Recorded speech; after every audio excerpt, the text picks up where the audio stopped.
Olá pessoal, boa tarde. Vamos dar seguimento então para nossa aula e nós vamos falar agora sobre o sistema somatosensorial relacionado à aferência do tato, da pele, tá bom? Então, basicamente, mecanorreceptores que a gente tem distribuído em todo o nosso epitélio, em toda a nossa pele, tá bom? Então, eu trago de novo a fotinho daquele rapaz, nosso modelo. Opa, deixa eu botar aqui. Computadora laser. Então, a gente tem nosso modelo básico, a gente vai usar ele várias vezes ao longo da cadeira, ao longo desse tema, tá bom? E aqui a gente tem representando a via aferente do sistema somatosensorial relacionado à aferência de tato na pele, tá bom, pessoal? Vou abrir aqui um pouquinho a janela que tô com calor. Beleza. Então, como a gente já conversou anteriormente, a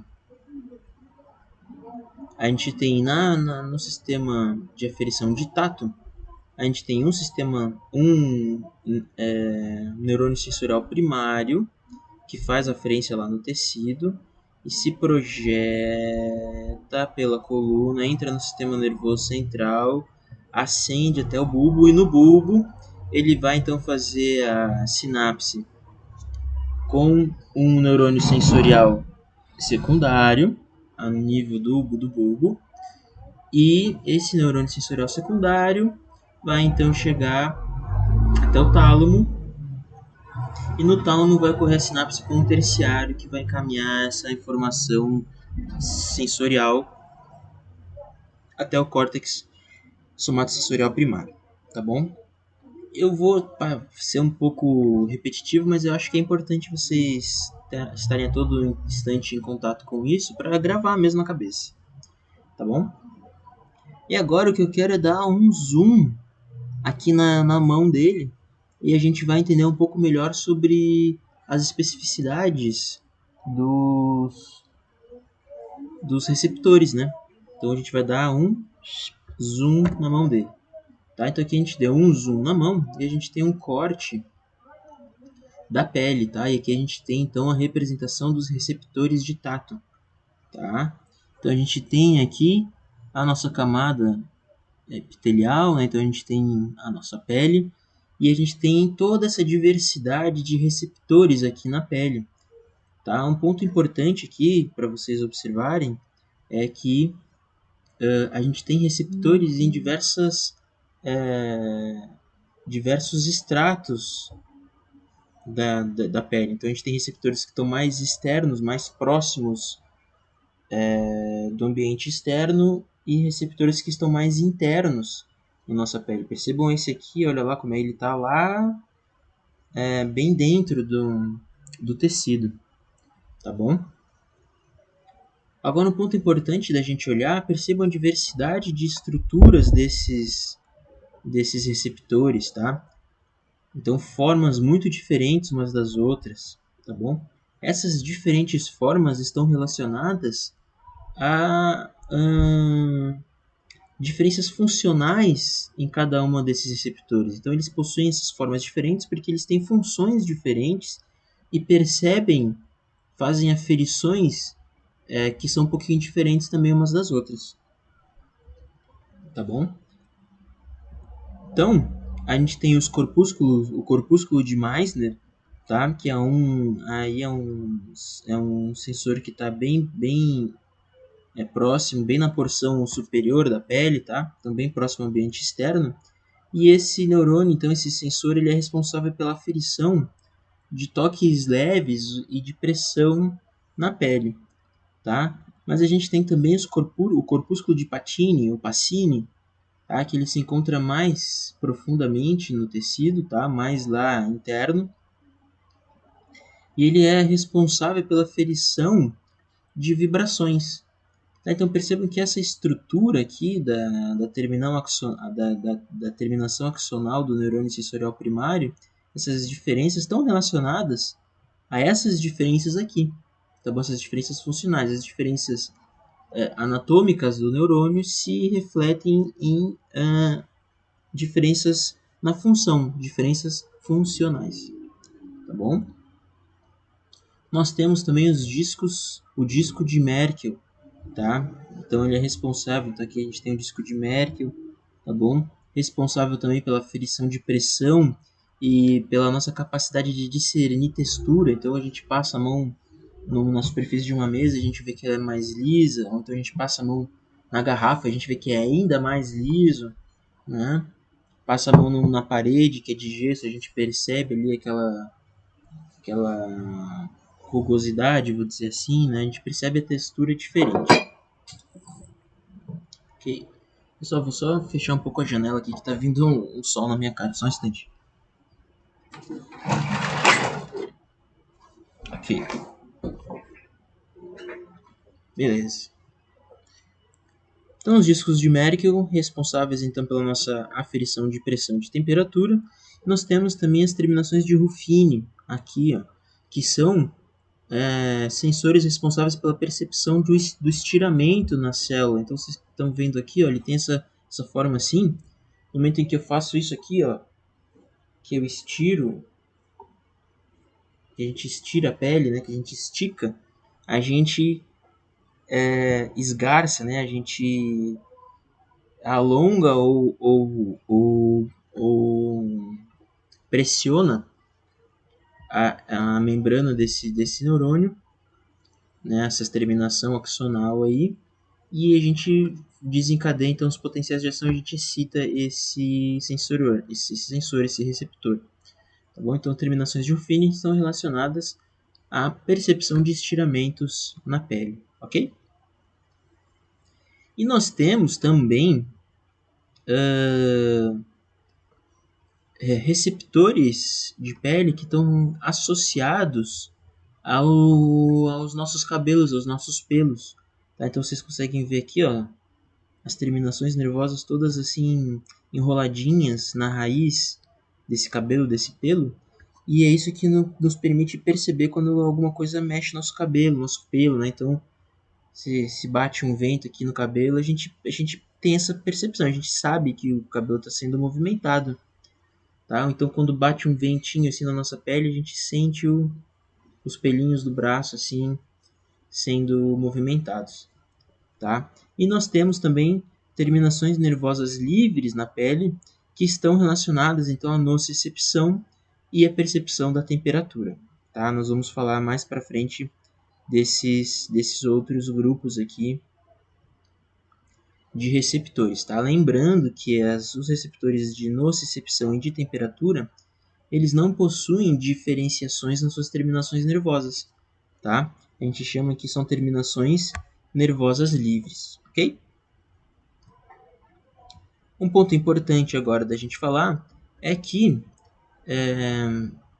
além de possuírem formas diferentes e funções um pouquinho diferentes, esses neurônios também possuem uma outra diferença relacionada à sua capacidade de sensibilização, tá?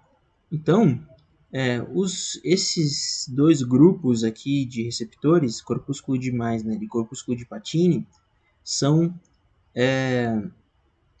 sensores de rápida adaptação. Tá? Lembrem da aula anterior que a gente falou que os receptores eles têm a capacidade de se adaptar ao estímulo. Tá? Então, quando o estímulo ele é prolongado, ocorre desensibilização desses receptores, eles param de responder ou pelo menos diminuem o grau de resposta a esse estímulo. Tá? Então, esses dois grupos de receptores são receptores de adaptação rápida. Então, a gente pode ver aqui o estímulo, começa a ocorrer o estímulo, potenciais de ação frequentes, o estímulo permanece, tá? E os potenciais cessam. Tá? Então, a gente pode ver essa adaptação rápida. Já esses outros dois receptores aqui, disco de Merkel e terminações de Ruffini, são receptores de adaptação lenta, por isso que a gente tem as tartaruguinhas ali. Tá? Então a gente pode ver que a gente tem um estímulo, tá? Então aqui a gente tem o potencial graduado, aumenta a frequência de disparos, o estímulo permanece, e esses disparos diminuem bastante a sua frequência, mas não cessam. Tá? Então lembrem, os receptores de adaptação lenta, eles diminuem o grau de ativação, mas eles nunca cessam. E os receptores de adaptação rápida, eles diminuem e em algum momento eles inclusive param de disparar. Ok? Pessoal, uma coisa muito importante que eu esqueci de dizer na aula que eu deixei gravada anteriormente. Os nociceptores, ou os receptores relacionados à percepção de dor, eles não desensibilizam, tá? Então, eles não têm capacidade de sensibilização, tá bom? Essa questão de sensibilização está relacionada especificamente aos mecanorreceptores e, enfim, em outros receptores. Receptores de dor não se adaptam, eles sempre respondem ao estímulo, mesmo que ele seja muito constante e muito frequente. Beleza, pessoal? Isso é importantíssimo que vocês gravem, ok? E agora a gente vai falar de mais um conjunto do sistema semotensorial, que é a propriocepção. Eu me perdi agora aqui no horário, mas eu vou seguir gravando, tá? Espero que não fique muito longo. Mas eu quero que vocês observem esses indivíduos executando uma série de atividades motoras super complexas, tá? Para que a gente pense também, nossa, olha todas as informações que esses indivíduos estão tendo que aferir e responder muito rapidamente. Tá? Então aqui um rapaz fazendo malabares ou uma criança que recém está aprendendo a caminhar e já percebeu ali alguma coisa que assustou ela ou está brincando com a mãe, com o pai, enfim. E olha como ela tem que decidir, ela tem que olhar a coisa que ela observou, reestruturar toda a postura do corpo dela e tomar a decisão de voltar. Tá? Para que todas essas questões sejam executadas, inclusive aqui as pessoas esquiando, ou esse lutador de judô, né, provocando então esse golpe aqui fantástico, tá? Todas essas questões aqui envolvem a capacidade de perceber onde que o teu corpo está, o movimento que foi executado e coordenar o próximo movimento e perceber como esse próximo movimento se deu e coordenar o próximo e assim por diante. Então, percebam a necessidade de todos esses indivíduos e da gente para fazer qualquer atividade motora, como a gente precisa sempre estar em todo instante aferindo a posição que o nosso corpo está ocupando no espaço, inclusive para que a gente consiga planejar o próximo movimento. Então, eu jogo uma bolinha para vocês vão ver a trajetória da bola, né? Então aqui, deixa eu pensar que eu tô com um remédio, tá? Um remédio para gastrite. Então, se alguém jogar esse remédio para mim, eu tenho que olhar o remédio, projetar. Imagine que ele está voando aqui, tá? Eu tenho que olhar o remédio, projetar a trajetória que ele vai fazer, entender a posição que a minha mão está ocupando no espaço agora e projetar aonde eu quero que minha mão passe a estar. Então, eu tenho que perceber onde minha mão está agora e colocar ela onde eu acho que ela deva estar. E depois que eu coloquei a mão nesse lugar que eu planejei, eu tenho que pensar, inclusive, se ela realmente está onde deveria. Então, para que eu consiga pegar isso no ar. Tá? E todas essas pessoas estão fazendo isso a todo momento agora. E a gente faz isso a qualquer momento. Quando a gente caminha para ir tomar uma água para o banheiro, a gente está tendo esse grau de complexidade, de aferência, de propriocepção. Então, nossa capacidade de perceber aonde a gente está, onde a gente deveria estar e onde a gente quer estar, é extremamente essencial para que a gente consiga executar qualquer atividade motora. Tá bom? Isso é o que a gente chama de propriocepção. E como é que se dá isso? Tá? Então, a propriocepção ela é feita basicamente nos músculos. Tá? Então, todos os músculos do nosso corpo possuem sensores de propriocepção, tá bom? Todos os músculos do nosso corpo, tá? E esses músculos, esses sensores, esses proprioceptores, eles vão nos indicar informações relacionadas à contração desse músculo. E aí a gente consegue aferir a nossa posição no espaço a partir dessas informações de como que está se dando a contração do nosso músculo. Na verdade, esses proprioceptores, eles não estão exclusivamente nos músculos, mas eles estão também nas articulações, tá bom? Então, essas são as informações que são percebidas, aferidas pelo sistema de propriocepção, tá bom? A gente tem basicamente dois grupos de sensores proprioceptivos, tá? Então, a gente tem receptores que a gente chama de que estão relacionados ao fuso muscular, tá? São os receptores do fuso, tá? E eles nos indicam variações no comprimento do músculo, tá bom? E a gente tem receptores chamados de órgão tendinoso de Golgi, tá? Que são receptores que estão associados aos tendões, tá? Mais relacionados ao tendão. E eles nos indicam, então, variações na tensão do músculo, tá? Então, o fuso muscular, que é um neurônio, tá? Então, os sensores de fuso muscular nos indicam variações no comprimento do músculo. E o órgão tendinoso de Golgi, tá? Então, os sensores proprioceptivos do órgão tendinoso de Golgi nos indicam, então, variações na tensão do músculo. Essas informações elas vão ser discutidas também brevemente lá na parte do sistema muscular, tá? Mas o que é muito importante vocês entenderem, pessoal? Esses dois grupos de neurônios, eles são iguais aos outros que a gente viu. Óbvio, eles possuem lá a terminação axonal, possui uma série de características morfológicas que estão relacionadas à função delas. E isso é específico de cada... O fuso vai ter uma estrutura e o órgão tendinoso vai ter outra estrutura. Tá? Mas o que eu quero dizer é que eles são iguais? Então, é um neurônio sensorial primário que possui uma terminação nervosa especializada, que é o que a gente chama de porção ali, que vai fazer a transdução do sinal.